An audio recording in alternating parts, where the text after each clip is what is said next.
Ooh, I don't like having that ooh going, right? And you feel like a hot ghost. Let's get one thing out of the way. I'm kind of a heavy girl, right? Any other heavy people in the audience tonight? Make some noise, yeah? You know, it's folding chair, don't care, you know? Let me ask you something. You ever worry that you're so heavy that if you're ever in the middle of like a natural disaster or an emergency, like no one's gonna want to pick you up and carry you to safety? Like, I think about that way too much. Like the smoke detectors go off in my apartment and I'm just like, I'll just say my goodbyes now. But isn't that the protocol for when you get caught on fire? You just stop, drop, bum everybody out. And you're like, Rachel, we gotta go. No, you need to hear this. I'm a teacher. I teach kindergarten. You're welcome. Like I say, I don't do it for me. I do it for the claps, right? I'm teaching poetry to my students. One thing that I hate about teaching poetry is the idea of getting kids into it by telling them that poetry is just like rap. Because I think that gives kids a false idea of how cool poetry is, you know? It's like, hey kids, do you like Tupac and Jay-Z? Well, you are gonna love Walt Whitman. It's just not the same. I had a conversation with my mentor. I was telling her how hard of a time I was getting the kids into poetry, and she's like, well, the way that you feel about poetry is going to influence the way that the students feel about poetry. And I said, well, I don't really have a strong opinion about poetry either way. And she goes, well, that's the problem. You need to have a strong opinion about poetry. And it's like, fine, I hate poetry.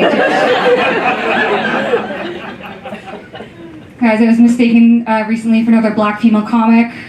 I know, ooh, right? This is something that happens to black people a lot. Like, white people will mix us up with one other black person that they know. So my question for white people is this, right? How do you keep on mixing up your black coworkers, but you have no space in your brain for, like, all of the dog breeds? How does that work? Yeah, I've tried to kill myself. Anyone here try to kill themselves? Yeah? Make some noise. What are we just like loving life here? Is this... I can see it on all your faces.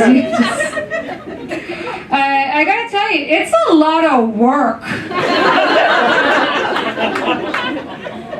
Right? Like, did you know you have to go shopping?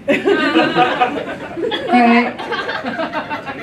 Like you have to run errands. You have to like buy things to kill yourself. Like it's the saddest errands ever. It's like the saddest trip I've ever taken to Michael's. You know, I just walk in there with my little teacher discount. You know, I'm like, yeah, I'm here to buy things to kill myself with. And laminate. I'm just kidding. They don't have a laminator there. You have to write a suicide note? I was like, I don't know how to write a suicide note. I was like, how do I start this? I'm like, to whom it may concern. I was like, no one teaches you how to write a suicide note when you're in school. Like in school, it's all about the persuasive essay. I have written 0 persuasive essays as an adult. I've written 2 suicide notes. One was handwritten, and the second one was typed on the family computer. My dad sees it. He goes, to whom it may concern? You applying for a job? Cool. I don't know if this has ever happened to you where you just hang out with your mom and she turns to you and she goes, hey, by the way, you're autistic. We just never told you. No, just me.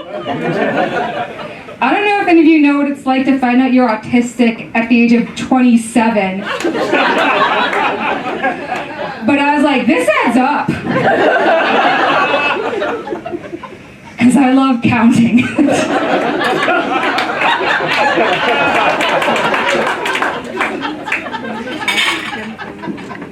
I hate those people who say, oh, don't say autistic person, right? It's person with autism, right? Because first of all, I've never heard anyone autistic actually say this. And second of all, the people who say this, they don't actually care about autistic people. They just want to prove to everybody how like woke they are or whatever. I just want to tell these people, like, you're a shitty person. No, I'm sorry. You're a person with shittiness.